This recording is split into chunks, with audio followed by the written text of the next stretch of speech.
네, 안녕하십니까. 미모군에 참여하는 여러 목사님들, 여러 교우님들 반갑습니다.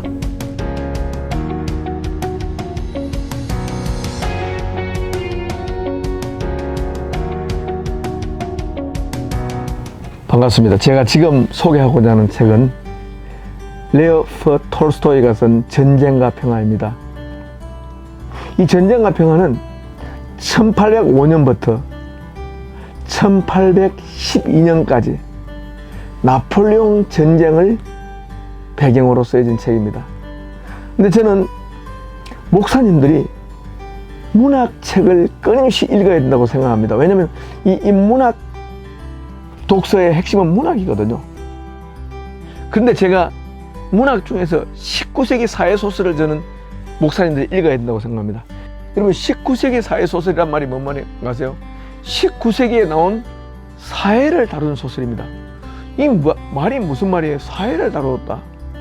19세기가 왜 사회를 다루죠? 예, 처음으로 19세기에는 사회라는 말, society라는 말이 등장합니다. 산업혁명이 일어나기 전까지는 모든 유럽 사람들이 대부분이 거주 이전의 자유를 포기하고 자기가 살던 마을에서 태어나서 마을에서 죽었습니다. 그들은 아버지가 남긴 직업을 그대로 이어받았습니다. 거주 이전의 자유도 스스로 억제했고 직업 선택의 자유도 스스로 억제했습니다. 그런데 산업혁명이 일어나면서 처음으로 인구가 10만 되는 도시들이 나타나면서 자기가 살던 촌락을 떠나고 마을을 떠나서 익명의 도시 거주자가 되기 시작하면서 서로 알지 못하지만 서로 정치적인 목적이 같아지는 군중이 나타났습니다. 그게 바로 뭡니까? 방직 공장이나 석탄 공장 등에 취업한 노동자들입니다. 그러니까 노동자들이 처음으로 자기가 살던 거주지와 촌락을 떠나고 자기가 살던 도시를 떠나서 모르는 사람과 한 직장에서 친밀 공간에서 일을 하게 되고 그들과 정치적인 아젠다를 공유하면서 목소리를 높이는 일련의 도시 이주민 공동체가 탄생했습니다. 19세기는 이 도시 이주민 공동체를 사회라고 불렀습니다. 사회. 그렇게 갑자기 모여든 인구 4만에서 5만 되는 이런 도시들이 운집하니까 그걸 영국말로 사회가 나왔다. 소사이어티가 나왔다. 이 소사이어티란 말은 뭐냐면은 한 번도 만난 적이 없는 노동자들이 정치적인 이해관계를 따라서 모여서 결사체를 이루기도 하고 발언하기도 하고 식사를 하기도 하는 이런 기묘한 사회가 발생했습니다. 그 사회 소설이 뭡니까? 자기가 살고 있던 공동체를 떠나서 새로운 낯선 도시 공동체에 적응해야 되는 자기 권리를 지키기 힘든 사람들을 주목하는 소설이 바로 19세기 사회소설입니다. 19세기 사회소설의 대표적인 것이 찰스 디킨스, 덴마크의 안데르센 동화집의 주인공 안데르센입니다. 그러니까 안데르센이 쓴 성냥팔이 소녀, 이런 작품들은 가난한 사람들을 많이 다루죠. 찰스 디킨스의 소설 전부 다 가난한 사람들이죠. 가난한 사람들, 노인들, 노동자들, 어린아이들 전부 다.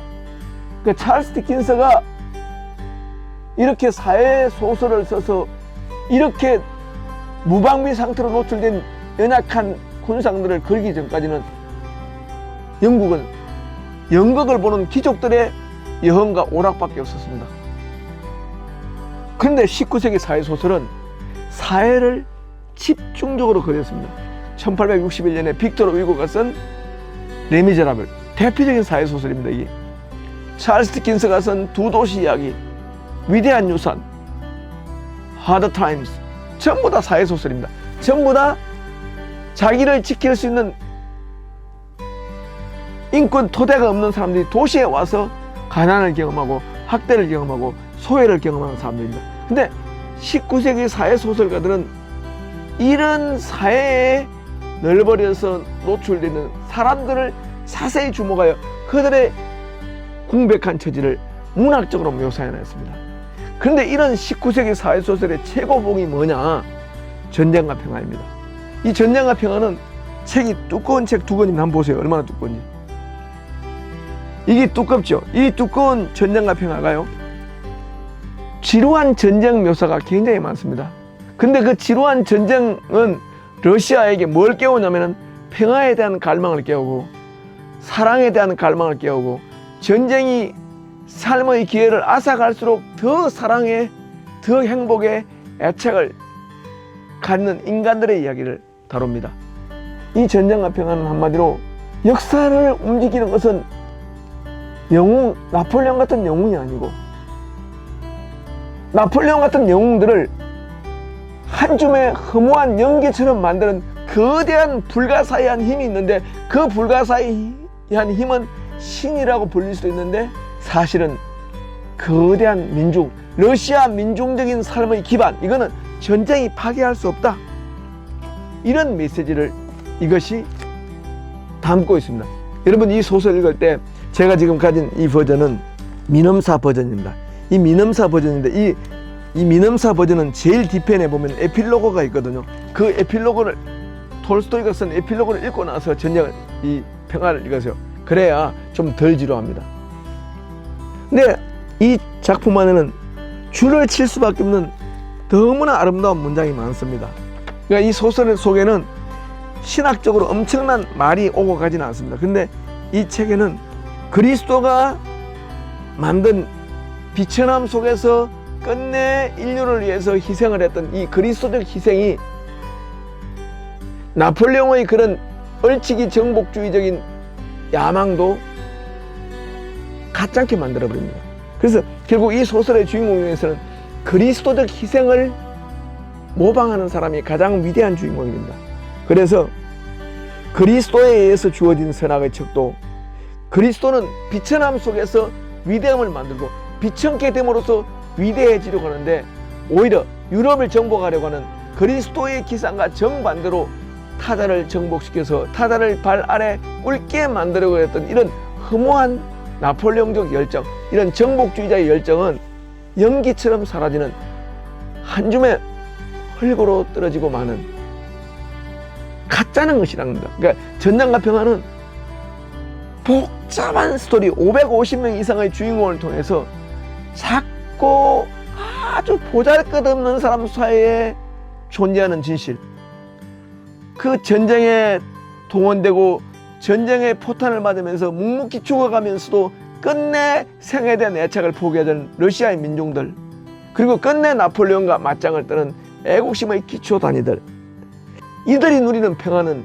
나폴레옹의 전쟁이 깨뜨릴 수 없다는 거, 이런 내용. 그래서 톨스토이가 굉장히 사회주의랑 가까워질 수 있는 사상입니다. 러시아 민중의 위대한 힘을 보았기 때문에요.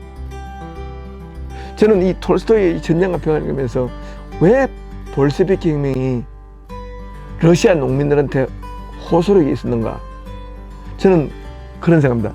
볼셰비키 혁명은 러시아에서 새로운 걸 도입한 것이 아니라 이미 러시아 민중 속에 일찍이 있던 이런 공동체적 영성, 공동체적인 삶의 습관, 이것과 쉽게 상합하지 않았겠는가, 이런 생각을 저는 해봤습니다. 그래서 전쟁과 평화는 성경을 깊게 읽고 기독교 신앙을 깊게 이해하면은 이런 위대한 문학이 가능하다. 목사 10,000명이 설교를 다 합해도 톨스토이의 문학을 감당할 수 없는 것이고, 독일 목사 10,000명이 아무리 설교를 잘해도 그 10,000명의 설교 중에서 제일 좋은 설교를 뽑아서 액기스만 뽑아도 바하가 78곡의 곡으로 만든 마태순환곡의 감동을 따라가지 못하거든요. 한국 기독교는 목사 중심의 기독교가 아니라 위대한 기독교적 주제를 예술로 성화시킨 예술가들, 대문호들, 작가들의 기독교로 거듭났으면 좋겠는데, 그러려면은 이런 작가적인 소양을 가진 사람들을 감동시키는 소박한 교회들이 참 많아야 되는데, 그런 생각이 듭니다. 톨스토이의 전쟁과 평화의 근원적 주제는 소박, 선, 진실이 없는 곳에선 위대함이 없다. 그 위대한 나폴레옹, 유럽 전체가 정복당한 모든 사람이 위대한 나폴레옹 했던 그 나폴레옹이 아니라 소박, 선, 진실이 없는 곳에는 위대함이 없다. 러시아 농민들 세계 속에 존재하는 선, 소박, 진실, 이것이 진짜 위대한 것이다. 그러니까 위대함의 외양은 나폴레옹의 군대가 아니라 끝내 조국을 지켜내는 러시아 민중들, 이것이야말로 전쟁도 깨뜨릴 수 있는 평화의 세계다. 저는 그런 생각을 합니다. 여러분 꼭 좋은 작품 읽으시고 성경과 기독교 신학을 이해하는 것이 날로 심화되기를 바랍니다. 감사합니다.